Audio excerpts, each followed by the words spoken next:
slide greenflation.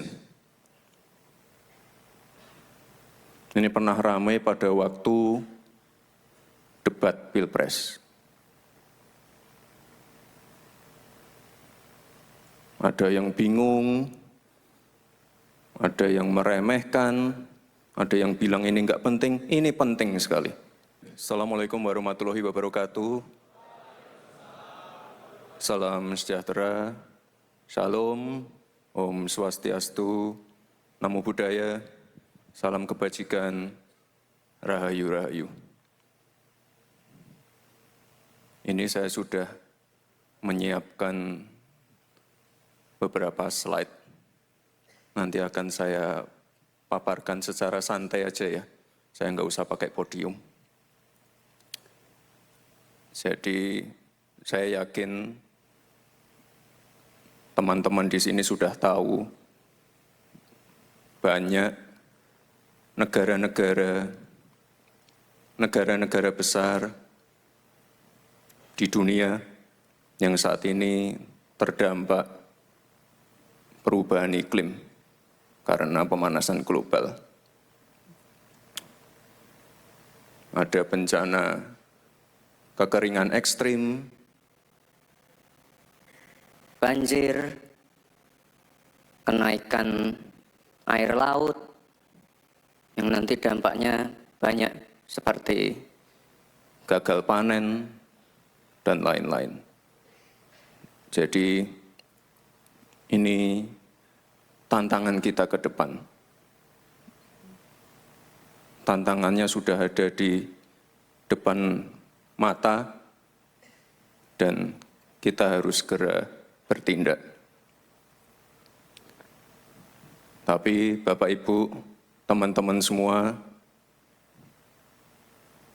Indonesia sebagai negara yang besar, sebagai negara yang tangguh, walau digempur COVID-19, resesi global, konflik geopolitik, perang dagang, perang tarif, pertumbuhan ekonomi kita tetap resilient di angka 4,7–4,8% di kuartal pertama. Dan inflasinya juga terkendali year on year di angka 1,8%. Nah, ini PR kita ke depan, bagaimana kita bisa keluar dari middle income trap dengan meningkatkan nilai tambah di dalam negeri. Pak Presiden selalu berpesan, setiap visi misinya, setiap program-programnya, ini mohon untuk dijalankan dengan mengedepankan aspek lingkungan, sosial, dan keberlanjutan. Coba kita ke slide greenflation. Ini pernah ramai pada waktu debat Pilpres. Ada yang bingung, ada yang meremehkan, ada yang bilang ini enggak penting, ini penting sekali. Setuju enggak? Ini pada lihat debat Pilpres enggak kemarin? Saya membahas greenflation, saya membahas carbon capture, carbon storage. Ini tantangan ke depan. Jadi ini teman-teman, kalau kita lihat di negara-negara besar, ya saya nggak tahu ya, mungkin terlalu ambisius, terlalu bersemangat, terjadi yang namanya inflasi karena transisi ke energi hijau yang terlalu gegabah. Makanya ke depan kita harus hati-hati, jangan sampai masyarakat, rakyat kecil, industri kecil terdampak karena hal-hal seperti ini. Jadi kalau di negara yang tidak perlu saya sebut ini ada demo, ya karena pajak BBM naik, gas naik, listrik naik, kita nggak pengen seperti itu. Kita tetap mengedepankan prinsip kehati-hatian. Ya, tadi kan sudah ada Pak Menteri BUMN, Menko Pangan, Menko Perekonomian, dari Danantara ada juga ya, mungkin sudah menjelaskan ini juga masalah bioenergi. Jadi tantangan ke depan kita tidak boleh lagi ketergantungan dengan energi fosil. Kita harus segera melakukan transisi ke energi hijau. Ya, ini kalau sekarang kita udah punya B35, B40, ke depan Pak Presiden menargetkan B50. Jadi nanti untuk bioaftur, bioetanol, biodiesel banyak. Dan potensi bioenergi kita besar sekali. Ini mencapai 57 gigawatt.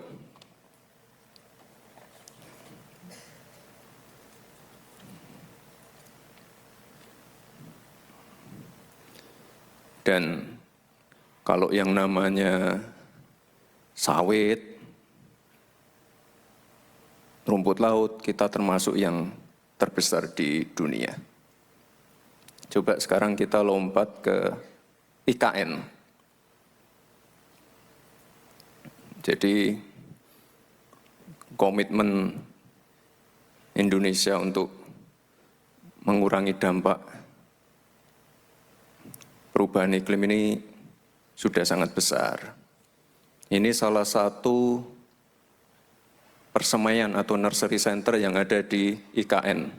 Kapasitasnya 15 juta bibit per tahun. Ada juga yang di Jawa Barat, coba ditampilkan videonya. Kapasitasnya hampir sama.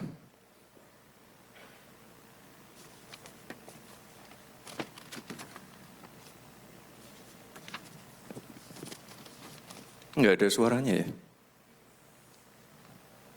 Jadi intinya kalau di total semua seluruh Indonesia kita punya 83 juta bibit per tahun untuk nursery.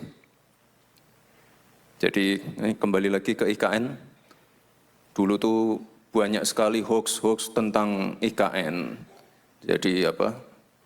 Oh, bangun istana di tengah hutan, membabat hutan. Itu salah ya. Udah tahu yang benar gimana? Itu di sana itu ada hutan produksi eukaliptus yang memang setiap 6-7 tahun itu memang dipotong. Jadi sekarang kita bangun IKN di sana, terus akan kita kembalikan lagi ke ini apa? Ya sebagai hutan heterogen dengan pohon-pohon endemi asli Kalimantan. Ya, ada pohon ulin, meranti, lalu ada pohon tengkawang. Jadi ini apa yang sudah dilakukan saya kira sudah on track. Lalu masalah kebakaran hutan. Sudah sangat berkurang sekali dibandingkan 10 tahun yang lalu. Pengurangannya sampai 85%. Ini mungkin masih ada beberapa titik rawan, titik-titik yang kebakaran. Mungkin hari Senin saya ke Riau untuk mengecek kebakaran hutan di sana. Lalu kita punya hutan mangrove terbesar juga di dunia. Dan ini penting sekali karena penyerapan CO2-nya ini 5 kali lebih dari hutan tropis. Enggak ada suaranya ya? Oh memang enggak ada suara, maaf ya. Oke.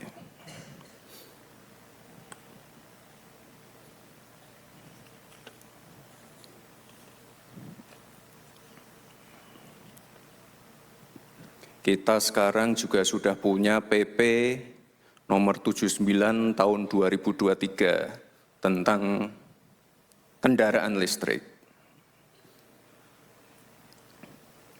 Jadi karena peraturan baru ini, penjualan mobil listrik cukup baik di 2-3 tahun terakhir. Dan kalau saya lihat, banyak juga influencer, YouTuber yang sudah mulai rajin mereview mobil-mobil listrik. Gofar Hilman, Fitra Eri, Om Mobi, Ridwan Hanif, sekarang rajin sekali untuk mereview mobil listrik. Bentuknya macam-macam, dari yang murah, yang mahal, sekarang juga bebas ganjil genap, apalagi ya, pajaknya lebih rendah, dan pilihannya lebih banyak. Dan ini ada yang naik Transjakarta enggak? Siapa yang naik Transjakarta? Oh, bagus, tepuk tangan dulu. Jadi ini saya juga mengapresiasi Pak Gubernur Jakarta. Ini sekarang beliau sedang menambah armada untuk Transjakarta listrik. Ini ada 500 bis baru di akhir 2025 ya. Lalu digratiskan untuk 15 golongan, TNI, Polri, apalagi ya, kaum difabel, lansia, gratis. Hari Rabu, ASN sama gubernurnya wajib naik Transjakarta. Ini saya kira ini langkah yang patut diapresiasi dan patut dicontoh di kota-kota lain.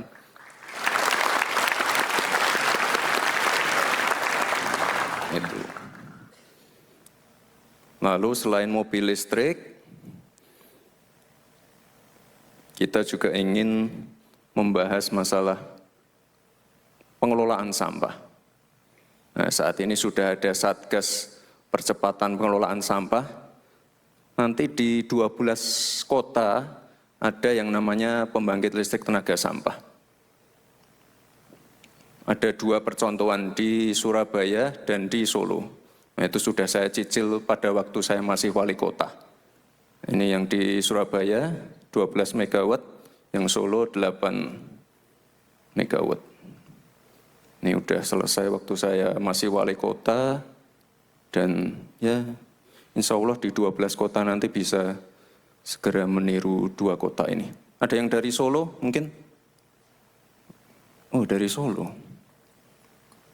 Bikin karya tulis juga tentang ini? Enggak? Wah, payah. Ini bikinnya setengah mati loh. Aduh. Oke, lanjut ya.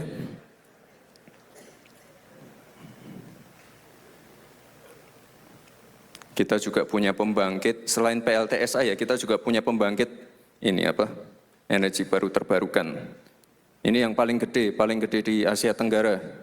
Di PLTS Terapung di Cirata. Ada juga yang lain, PLTB. Oh, ini yang di Jati Gede, Sumedang. Kapasitasnya gede banget. Nah, ini bukan di Belanda ya. Ini di Jane Ponto dan Sidrap. Ini bagus banget ini 2 tempat ini. Kita nggak kalah lah sama negara-negara lain.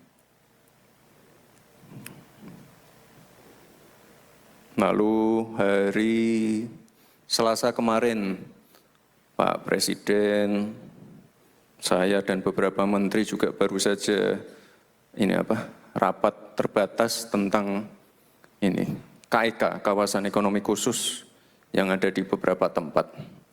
Ini yang ada di Kendal, Galang Batang, Gresik, dan juga Batang, itu pabrik-pabriknya sudah memproduksi solar panel, solar cell, dan sudah diekspor ke US, Eropa, dan China. Jadi ini luar biasa sekali. Dan pabrik-pabrik seperti ini akan kita terus, kita genjot terus. Yuk, next.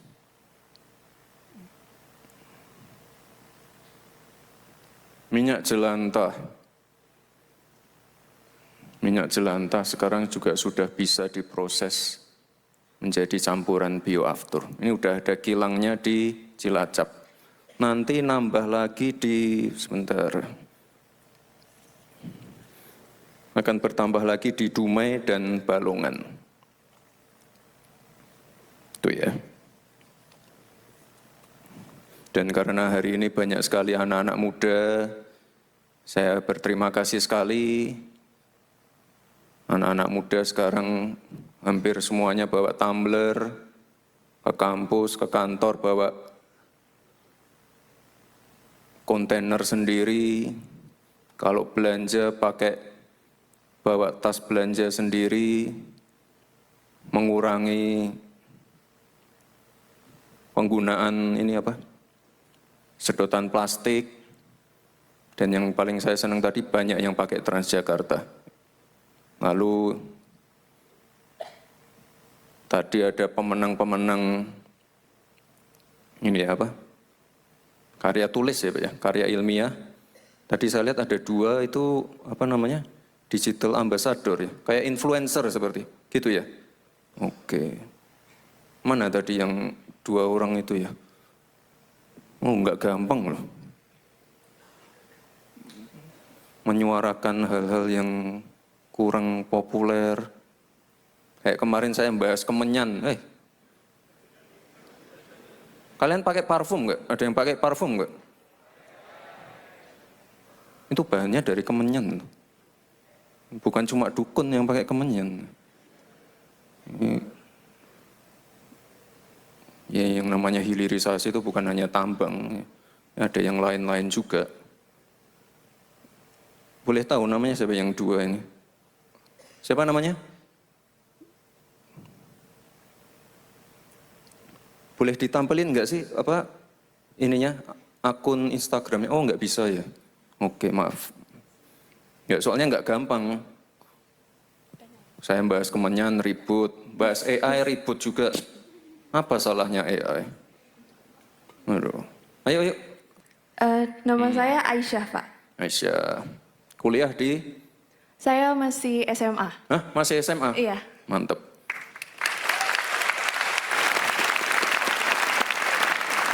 Sebelahnya Aisyah. Perkenalkan, nama saya Alena Ratu Lestari, berkuliah di Institut Teknologi Bandung. Oke. Apa yang kalian lakukan, apa yang kalian promosikan di akun kalian? Kalau saya sendiri di akun saya mempromosikan tentang keberlanjutan. Apa? Misalnya apa? Misalnya kayak cara-cara kecil yang bisa kita lakukan untuk menjaga lingkungan. Misalkan membuang sampah pada tempat sampah, atau tadi menggunakan tumbler, atau mungkin menggunakan transportasi umum dan sebagainya. Bagus. SMA. Bagus. Satunya siapa? Alena.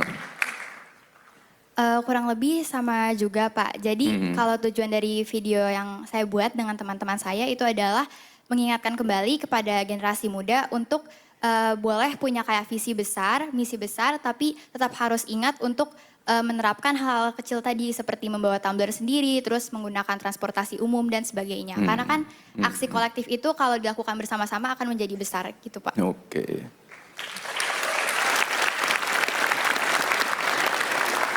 Ya, saya senang ya, soalnya anak-anak muda sekarang tuh lebih care tentang environment ya. Dan saya titip. Tadi kan saya bicara masalah PLTSA ya, pembangkit listrik tenaga sampah. Itu enggak gampang. Kenapa? Karena dari hulu hilirnya harus dikerjakan. Jadi nanti ketika PLTSA-nya sudah terbangun, itu otomatis dari rumah-rumah kalian semua, itu harus sudah memilah sampah loh. Ini plastik, yang ini dipisah. Dan itu enggak gampang. Pada waktu saya masih wali kota, kita nyoba di 1 kecamatan, 2 kecamatan, 3 kecamatan, enggak gampang. Kenapa? Banyak yang protes, ribet. Udah bayar retribusi masih disuruh memilah. Nah ini kalau anak-anak muda, justru anak-anak muda nanti yang ngasih tahu orang tuanya. Ya, Bu, Pak, dipisah. Jadi nanti mengurangi kos untuk sorting di di PLTSA-nya. Ya, makasih ya. Pokoknya jangan lelah, jangan bosan, jangan takut dibully untuk menyuarakan hal-hal baik seperti ini ya. Makasih ya.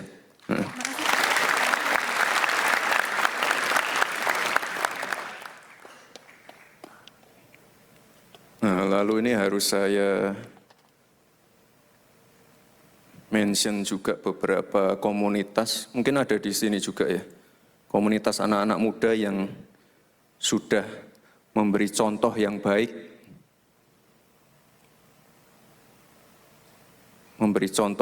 terkait ini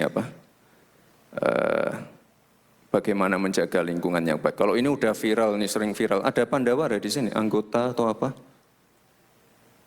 Nggak ada ya. Pandawara tahu ya? Saya yakin nanti setelah pulang dari sini akan ada Pandawara yang lain. Ini juga pernah dibully nih, kasihan. Udah bersihin sungai, tapi dibully juga, kasihan.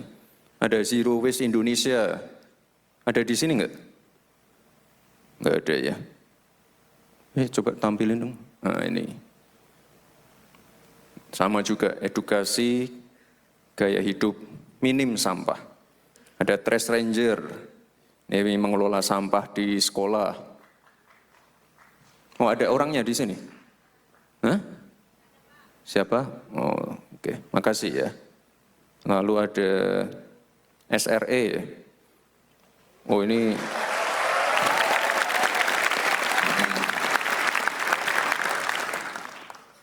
yang sudah ada di 51 kampus. Ada Trash to Move, ada di sini. Ini inovasi daur ulang sampah plastik. Bagus ya. Ini saya sangat senang sekali. Banyak komunitas-komunitas yang positif seperti ini. Dan saya yakin ke depan akan makin banyak komunitas-komunitas seperti ini. Baik Bapak Ibu, ini sebagai penutup, teman-teman semua, kemarin kan sudah diluncurkan logo baru, coba tampilin.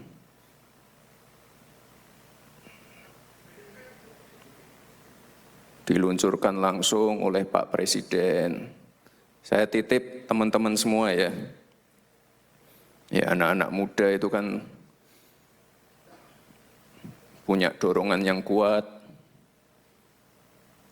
lebih care, lebih aware tentang lingkungannya, dan Pak Presiden ini memberi ruang yang sangat besar untuk anak-anak muda untuk berkreasi, berinovasi. Jadi saya sangat senang sekali anak-anak muda seperti ini diberikan ruang, dan ke depan pasti akan kita kawal. Karya-karya tulis yang tadi sudah dibuat, nanti tolong dikirim ke saya juga. Coba kita pelajari apa nanti yang bisa kita kolaborasikan dengan pemerintah. Dan, oh ini ada pantun. Soalnya di catatan saya nggak ada. Sebentar. Cuma 2 ya, Tia ya? Oke, bentar ya, saya pilih dulu. Oke, sekarang waktunya transisi hijau. Agar nikmat alam makin terasa. Anak muda bukan waktunya galau, tapi bergerak maju membangun bangsa.